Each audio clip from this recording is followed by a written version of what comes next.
Hezbollah के गढ़ पर आईडीएफ ने हमला किया है और तस्वीरें भी सामने आई है उस हमले की। हिजबुल्लाह के ठिकानों से हथियार भी जब्त किए गए।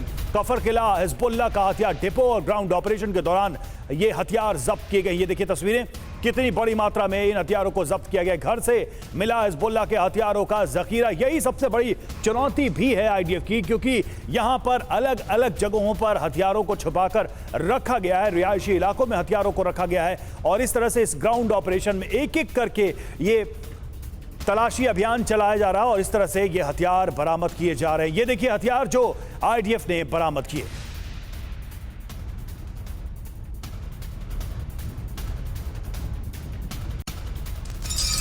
और ईरान पर हमले को लेकर अब गिलन का बयान भी सामने आया है। इजरायली हमलों में कमजोर हुआ ईरान। ईरान के एयर डिफेंस रडार पर सटीक हमला और ईरान पर हमारा जवाबी हमला सटीक था।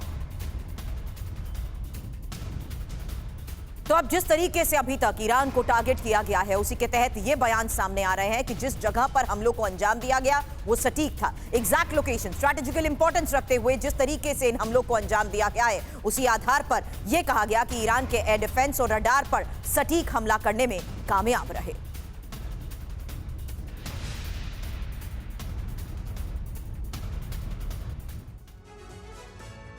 तो अरब में शक्ति संतुलन और विध्वंस का नया चरण, क्योंकि जिस तरह से योजनाएं बन रही हैं आगे युद्ध की, हमले की, वो अपने आप में बता रहा है कि ये बात यहां रुकने वाली नहीं है।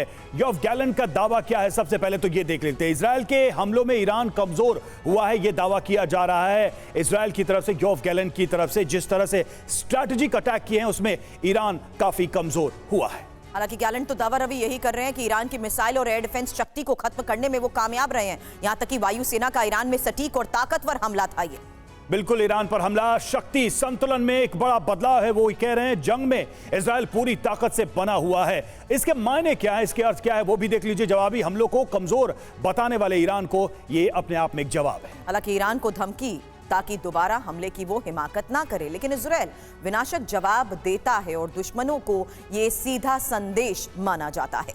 तो ये सारी बातें और इसमें छुपे हुए अपने संदेश, वीके चतुर्वेदी सर, एक बात तो साफ नजर आ रहा है कि जो कॉन्फिडेंस दिख रहा है इजरायल का, इजरायल की जो लीडरशिप का जो आत्मविश्वास दिख रहा है, हर हमले के बाद नए हमले की तैयारी, और ये बताना, ये दिखाना, ये जताना कि हम जहां जैसे और जिस तरह से चाहें ईरान को कमजोर कर सकते हैं। बिल्कुल सही कहा रवि आपने। ईरान और इजराइल की अगर आप कंपैरिजन करें तो जो स्ट्रेंथ्स हैं इजराइल की, वो है सर्विलेंस, वो है इंटेलिजेंस, प्रिसीजन स्ट्राइक। और जब भी वो कोई इफेक्ट फायर करता है या रिटेलिएट करता है, it is fire for effect. ऐसे ही बेकार में अपना एम्यूनिशन बर्बाद नहीं करता।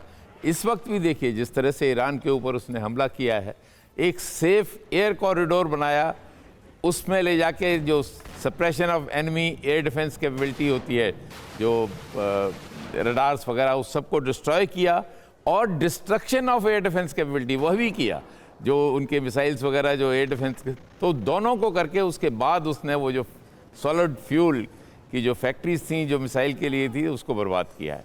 और अब आप देखें अगर इजराइल का जो आत्मविश्वास जो आपने बात की है, वाकई में वो ऊपर है। और इजराइल की जो पॉलिसी है वो केवल ये है कि we win and then negotiate, that is the policy. They do not say कि position of strength, it is always win and then negotiate, and that is what they are going to achieve. And I have no doubt Israel जो अभी America ने उनको बोला है कि इसके बाद आप दोबारा अटैक नहीं करें ईरान पे, ये अच्छा नहीं होगा, we will not support you, लेकिन ये सब ऊपर दिखावा है, एम्बिगुइटी है, टोटल ये क्रिएट करने के लिए कि अमेरिका की क्या मंशा है।